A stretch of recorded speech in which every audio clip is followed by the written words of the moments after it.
इतने घने कोहरे में तो सर में से 10 पे भी गाड़ी नहीं चल। अरे रुक रुक रुक, माय गॉड,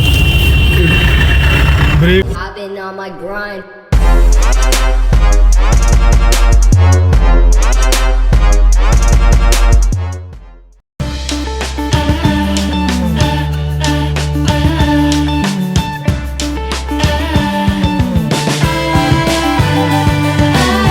नमस्कार दोस्तों, स्वागत है आपका एक बार फिर से हमारे इस चैनल देसी ड्राइविंग स्कूल पे। मैं हूं रवि, आपका दोस्त और आपका होस्ट। ये है mister Satveer. And we are thankful to you for subscribing our channel. हमें बड़ी खुशी है कि हम इसी तरह हमारे चैनल को सब्सक्राइब करते रहिए और हमारे साथ बने रहिए। इसमें हम आपको ड्राइविंग से रिलेटेड कई स्किल्स आपके अपग्रेड करेंगे। सब्सक्राइब करिए अगर आपको ड्राइविंग से रिलेटेड नॉलेज चाहिए और कैसे ड्राइव किया जाता है हाईवे पे, रोड पे, किसी भी तरह की रोड पे। हम सारी चीज़ें कवर करने वाले हैं। तो आज का टॉपिक पहले कवर करते हैं हम। आज का टॉपिक हमारा ये है कि अगर हम गाड़ी को सुबह सुबह स्टार्ट करते हैं, गाड़ी को कैसे कोल्ड स्टार्ट करते हैं। ठीक है, तो सबसे पहले आप देख सकते हैं कि गाड़ी के सारे मिरर्स में धुंध जमी हुई है। यहाँ पे चारों शीशों में, चारों डायरेक्शन की शीशों में धुंध जमी हुई है। तो धुंध हमने साफ़ करनी है। सबसे पहले हमको गाड़ी को स्टार्ट करके छोड़ देना है। कोल्ड स्टार्ट में हमने गाड़ी को स्टार्ट करके छोड़ देना है कुछ देर के लिए। और कितनी देर के लिए स्टार्ट करके छोड़ना है वो अगर आप एक्यूरेट टाइम जानना चाहेंगे तो उसके लिए आपको एक चीज़ नोटिस करनी पड़ेगी। आपको इंजन की साउंड सुननी पड़ेगी अपनी गाड़ी की। आप जब कोल्ड स्टार्ट करते हैं तो इंजन की साउंड जो है काफ़ी ज़्यादा रहती है उस टाइम। कह सकते हैं अगर आपकी गाड़ी में टैकोमीटर है, आरपीएम मीटर है, तो आपका जो आरपीएम है वो जो आइडियल आरपीएम होता है वो 1000 आरपीएम होता है। अगर आपकी गाड़ी 1000 आरपीएम से ऊपर है, वो मतलब कोल्ड स्टार्ट के टाइम पे उसको इंजन जो उसका फ्यूल इंजेक्शन है, जो MPFI है, उसको एक्स्ट्रा फ्यूल दे रहा है क्योंकि उसको वो जल्दी से हीट अप हो जाए, वो अपने रूटीन पे आ जाए, वो वार्म अप हो जाए। इसको वार्मिंग अप भी कहते हैं इंजन को। ठीक है, आपने एक चीज़ का ध्यान दे रहा है, आपने गाड़ी स्टार्ट करके तुरंत चलानी नहीं है। आपको कुछ देर आप इंजन की रिवॉल्यूशन उसके आइडियल रिवॉल्यूशन तक आने तक आपको गाड़ी को स्टार्ट करके छोड़ना है, उसका वेट करना है। और जिस गाड़ियों में टैकोमीटर नहीं है, जिस गाड़ियों में आरपीएम बताने वाला मीटर नहीं है, उस पर आप गाड़ी की साउंड सुन के भी जज कर सकते हैं। जैसे अभी नैनो की साउंड कम हो गई है, तो अब मैं आगे जाके इसको जो आगे फ्रोस्ट है शीशे के उसको साफ़ करूँगा। फ्रोस्ट साफ़ करना ज़रूरी है, वाइपर से अच्छी तरह साफ़ नहीं होता, आप देख सकते हैं।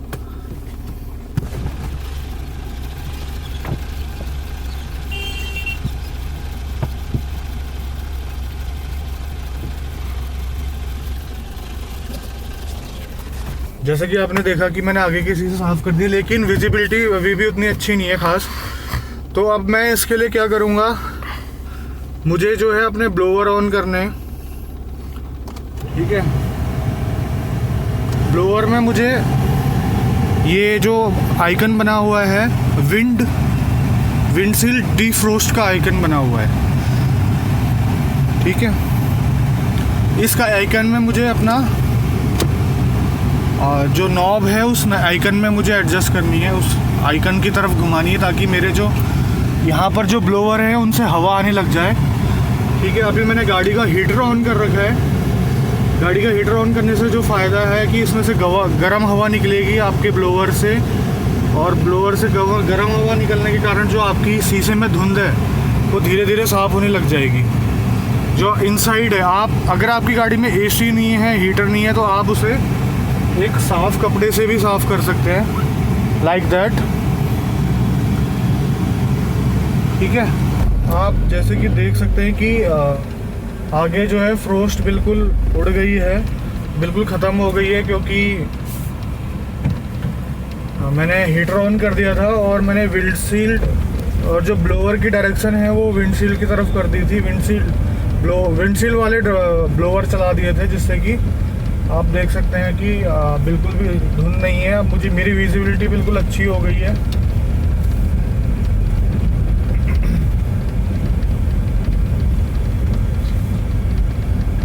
तो कोल्ड स्टार्ट के बारे में मैं बताना चाहूँगा कि कोल्ड स्टार्ट काफ़ी ज़रूरी होता है, क्योंकि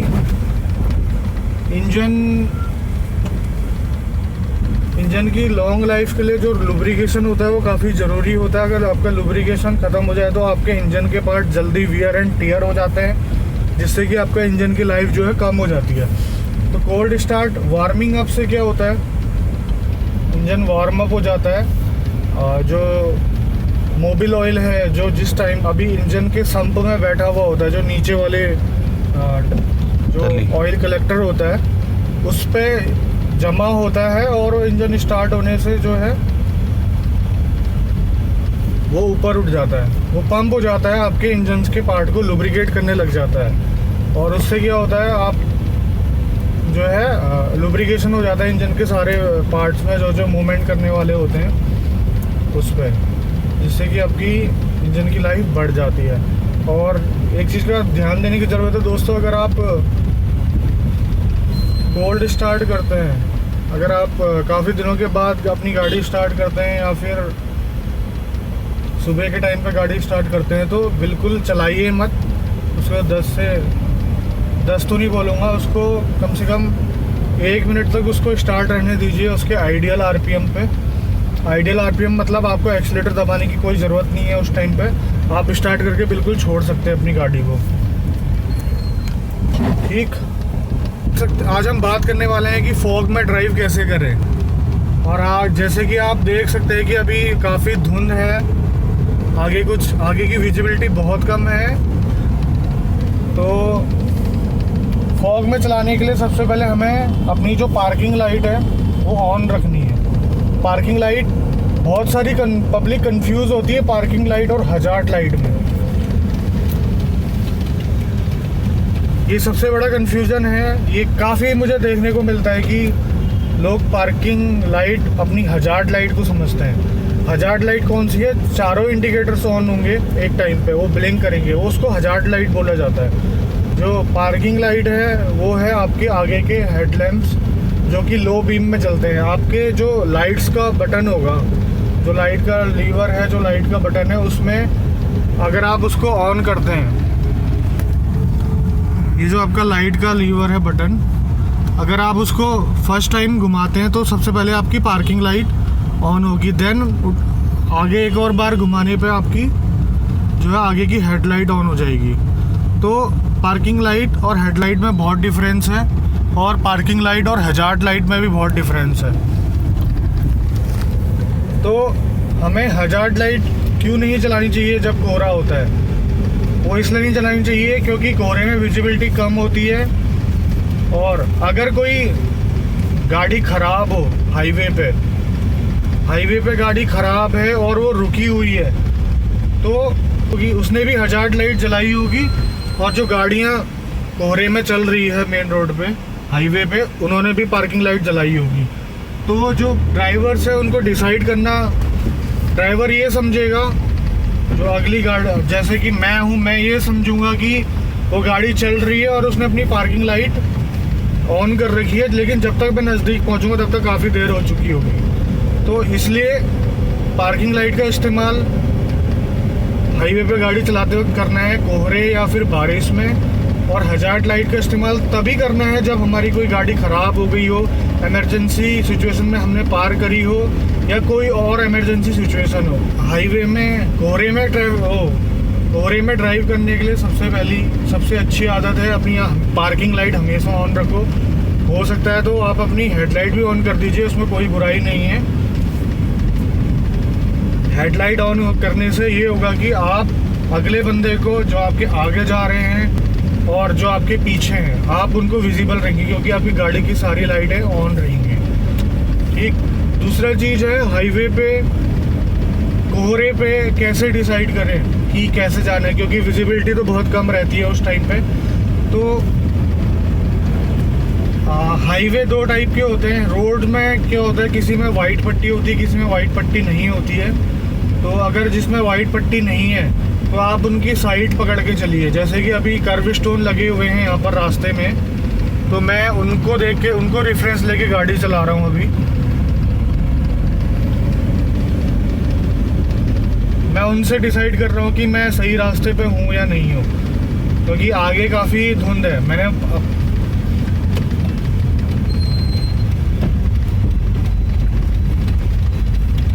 मुझे टर्न लेना है।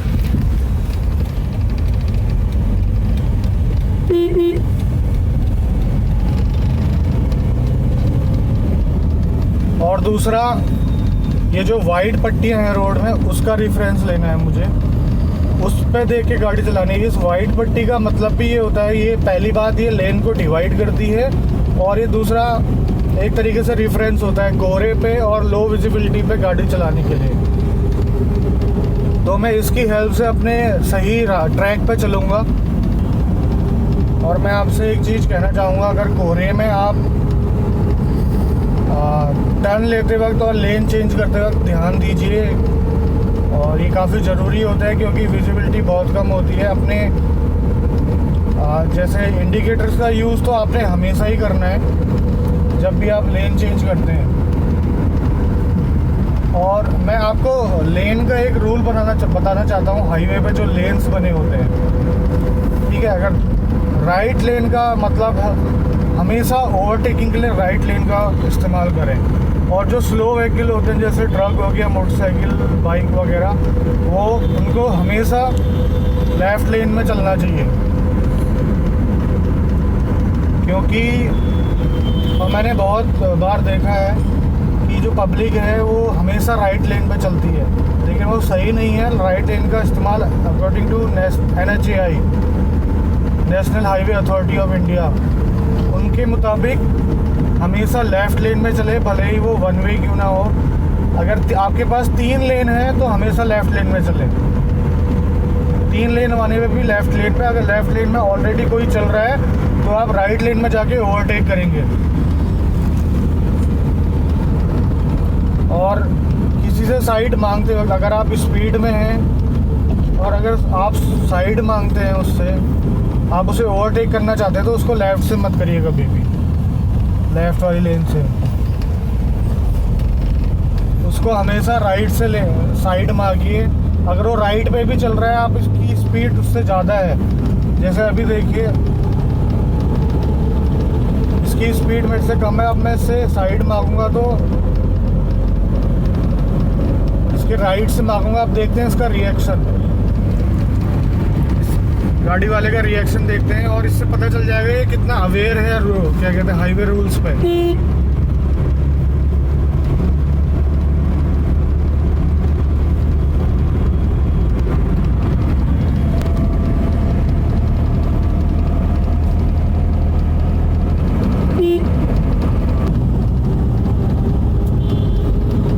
आप देख सकते हैं लेफ्ट से निकाल रहे हैं।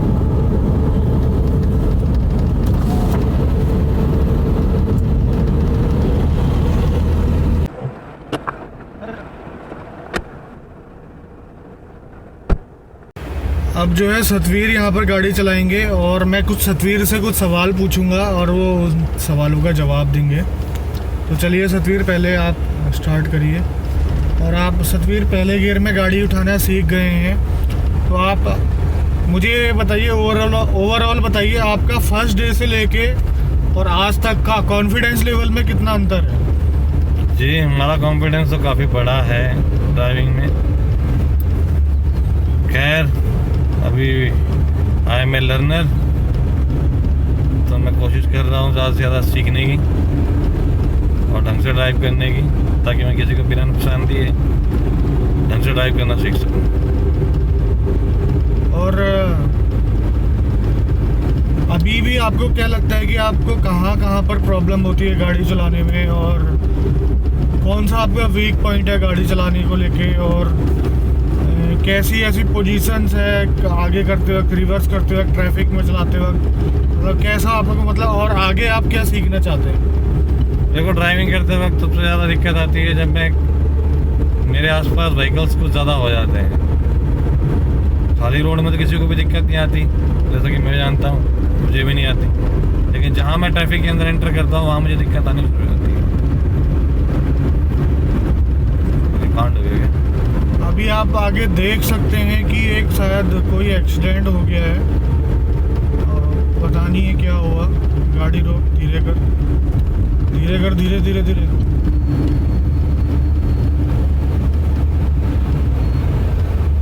रोक ले।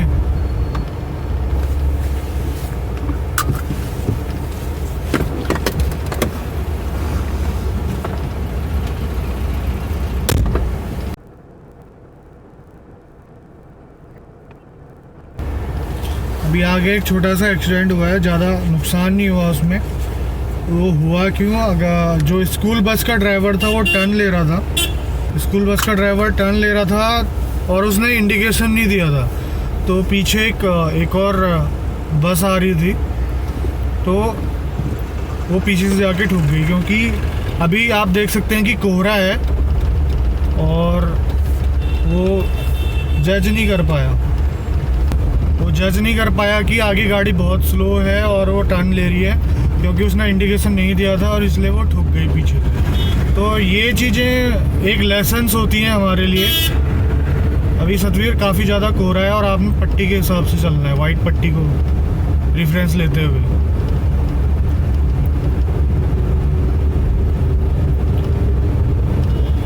हॉर्न दो, हॉर्न। अरे रुक। Oh my god, break.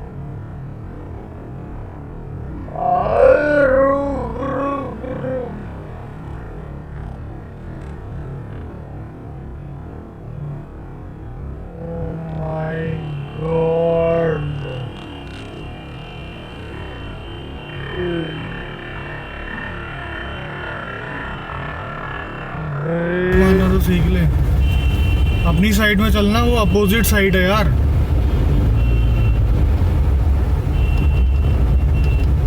बिल्कुल स्लो चलना है, स्लो एंड स्टेडी। आपको कैसा महसूस हो रहा है कि इतने घने कोहरे में गाड़ी चलाते हुए? इतने घने कोहरे में तो सर वैसे 10 पे भी गाड़ी नहीं चल रही है, मुझे तो विजिबिलिटी 0 महसूस हो आप रही है। देख सकते हैं बिल्कुल दिखाई नहीं दे रहा है। और सतवीर ने जो वाइट पट्टी है उसके बीचों बीच गाड़ी ले रखी है, लेकिन ये गलत है। वाइट पट्टी से लेफ्ट हैंड साइड की तरफ हमारी गाड़ी होनी चाहिए। तो सतवीर इसको लेफ्ट में ले लो और अब आप सीधा कर लो और हॉर्न बजाते रहो बीच बीच में। आप स्पीड मत बढ़ाओ, बिल्कुल ही विजिबिलिटी कम है। अब वाइट पट्टी गायब हो गई है तो कुछ नज़र नहीं आ रहा। अब मैं बाहर सिर निकाल के देखूंगा, क्योंकि शीशे में काम हो जाता है। फिर से शुरू हो गई है, अब सतवीर की जान पे जान आई है। तो दोस्तों आपने देखा कि किस तरह मैं भी डर गया और रविंदर जी भी डर गए। जैसे हमारे सामने एक ट्रक आया था, क्योंकि मैं एक गलत लेन पे चला गया था।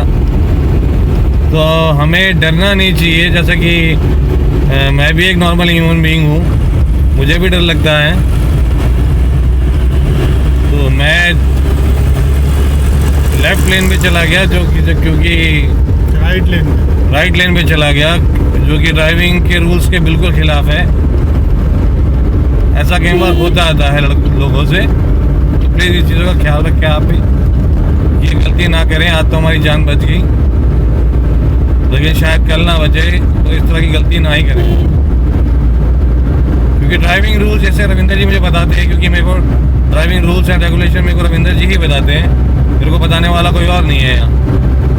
ना ही मुझे कोई RTO ऑफिसर आके बताएगा, ना ही मुझे कल से कोई पुलिस वाला आके बताएगा। वो तो सिर्फ मेरी डेड बॉडी लेने आएगा अगर मैंने कोई इस तरह का कांड किया तो प्लीज़ अगर आप हमारे चैनल के साथ बने रहिए, क्योंकि इसके अंदर हम आपको ड्राइविंग से related rules and regulations follow करना बताएंगे, जो कि आपको करना चाहिए, जिससे आपकी जान बच सके, आपके साथ साथ दूसरों की भी जान बच सके। क्योंकि ड्राइविंग करना मतलब ये नहीं है कि आप किसी को भी टेंशन दिखाने के लिए 60 पे 80 पे 120 पे गाड़ी भगाएं। That's not a right way to learn a drive. आपको एक अच्छी गाड़ी चलाने के लिए आपको सबसे ज़्यादा ज़रूरी है आपका अपने व्हीकल पे कंट्रोल होना, ना कि अगर आप अपने व्हीकल पे ढंग से कंट्रोल करेंगे तो आप दूसरों के लिए भी बेटर रहेंगे, अपने लिए तो रहेंगे ही रहेंगे।